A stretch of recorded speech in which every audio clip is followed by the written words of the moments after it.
Well, it's Spokane Mike here, and part of my first upgrades on my new truck is going to be the insane diesel filtration system. And so I want to show you a couple of tips to that. Mine is really easy, so this will be pretty straightforward.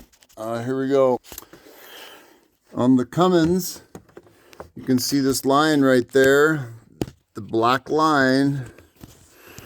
This line right here, the new one that's coming over, drops right down behind the larger braided line, and is that black line right there.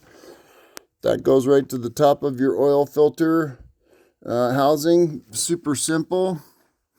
I'm just going to run that right up underneath my fan shroud. I put on a couple of little clips here, run it out to my new hoses in and out of the filter. This unit here, the return just goes into the oil cap. And what you really need to be looking for when you do this is simply that you see that hose goes all the way up to the end of this female fitting before you thread it into the next piece. And basically you're keeping all of the strands of stainless on the outside of it, and that hose inside of it, push it all the way up. It comes up to about in here on this thing. And once you're into there, make sure that you're all the way to the end of it on every one of these that you do. Super important.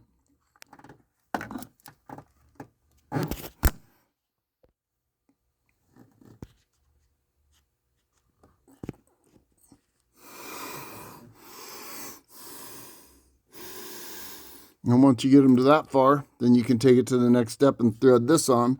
And then you just snug these up all the way to each other and you're done. Okay, so this is the next step of this fitting. Would just be to put on this piece. So basically you make sure that your hose is all the way up in on here. Then you can just put your next piece on, tighten them before you get it in there. Then we just have to identify the two of them that'll sit down on the filter bottom, in and out. Then we'll mount the housing. Okay, that's how you do her.